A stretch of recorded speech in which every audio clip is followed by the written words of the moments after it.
ज़ेरोधा में अगर आपको टी-पिन जनरेट करना है, टी-पिन यानी कि जब आप कोई भी आपका जो होल्डिंग का शेयर है वो अगर बेचना चाहते हो तो आपको आपके शेयर्स का ऑथराइजेशन प्रोसेस कंप्लीट करना होता है, तभी आप आपके शेयर्स बेच सकते हो।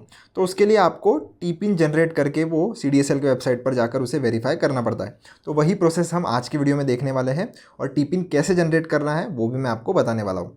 तो चलते हैं दोस्तों सबसे पहले अपने पोर्टफोलियो वाले सेक्शन में। पोर्टफोलियो में जैसे ही आप आ जाओगे आपको आपके जो भी स्टॉक्स होंगे वो यहाँ पर देखने के लिए मिल जाते हैं।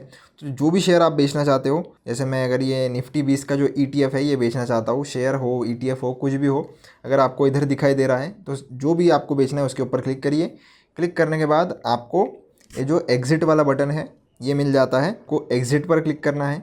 एग्ज़िट पर क्लिक करने के बाद सबसे पहले आपको क्वांटिटी लगा लेनी है कि कितनी क्वांटिटी आप एग्ज़िट करना चाहते हो। आपको निश्चित कर लेना है कि आप AMO या आइसबर्ग ऑप्शन नहीं सेलेक्ट कर रहे हो, सिर्फ और सिर्फ रेगुलर कर रहे हो।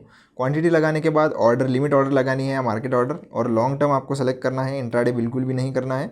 और जैसे ही आप स्वाइप टू सेल करोगे ये आपको ऑथराइजेशन की परमिशन मांगेगा। तो अगर आपको सिर्फ एक ही शेयर सेल करना है, यानी कि एक शेयर यानी कि एक पर्टिकुलर कंपनी का शेयर सेल करना है, तो फिर आप ये वाला जो ऑप्शन है वो भी कर सकते हो, यहाँ से भी आप कर सकते हो। या तो अगर आप चाहते हो कि पूरे जो जितने भी आपके शेयर्स, म्यूचुअल फंड जो भी है वो एक साथ ही आपके वेरीफाई हो जाए या ऑथराइज्ड हो जाए, उसके बाद आप दिन में कितने भी सेल ट्रांजैक्शंस अगर करना चाहते हो, तो ये जो आपको एक ताला टाइप बटन यहाँ पर दिखाई देता है उसके ऊपर आपको क्लिक करना है। उस पर जैसे ही आप क्लिक करोगे ना, आप सीधा CDSL के वेबसाइट पर आ जाते हो। यहाँ पर आने के बाद आपको दो चीज़ें दिखाई देती है, एक कंटिन्यू टू CDSL और एक फॉरगॉट CDSL टी-पिन। अब अगर आपके पास टी-पिन नहीं है तो फिर आप क्या करोगे, तो आपको ये जो फॉरगॉट CDSL टी-पिन जो है इसके ऊपर क्लिक करना होता है।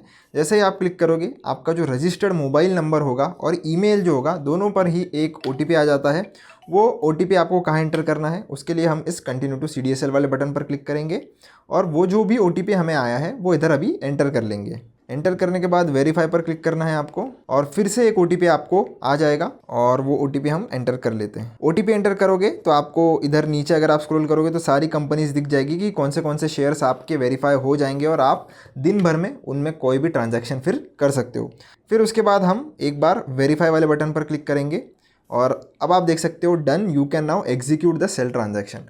इसका मतलब क्या है कि आपका जो वेरिफिकेशन का प्रोसेस है, जो टी-पिन जनरेशन का प्रोसेस है वो कंप्लीट हो चुका है और अब आप कोई भी शेयर बेचना चाहते हो तो सिंपली आप किसी भी शेयर पर चले जाइए। जैसे ये जो इटर्नल है इसके ऊपर मैं चले जाऊंगा, एग्जिट पर क्लिक करूंगा और जो भी क्वांटिटी है वो यहाँ पर लगा लूँगा और जैसे ही मैं स्वाइप टू सेल करूँगा ये शेयर मेरा बिक जाएगा। बिकने के बाद आपको बस ध्यान रखना है दोस्तों, जो शेयर आप बेचते हो वो आपके पोजीशन में आ जाता है और आपको एज अ सोल्ड होल्डिंग बताता है, पर आपको उसे बिल्कुल भी छेड़ना नहीं है, आपको उसे एग्जिट नहीं करना है, कुछ भी नहीं करना है। एक दिन के बाद वो ऑटोमेटिकली आपके होल्डिंग से गायब हो जाएगा और पोजीशन से भी गायब हो जाएगा। अगर आप उसमें एग्जिट वगैरह कर दोगे तो फिर वो वापस से आपके होल्डिंग्स वाले सेक्शन में ऐड हो जाता है, मतलब फिर वो आपका जो सेल ट्रांजैक्शन आपने किया था वो फेल हो जाता है। तो इसलिए आपको उसे कुछ भी नहीं करना है, उसे वैसे ही छोड़ देना है। आशा करता हूँ आपको सारी चीज़ समझ में आ गई होगी कि टी-पिन जनरेट कैसे करना है, शेयर बेचना कैसे है। वीडियो हेल्पफुल लगा हो तो चैनल को लाइक शेयर सब्सक्राइब जरूर से कर देना। मिलता हूँ नेक्स्ट वीडियो में, धन्यवाद।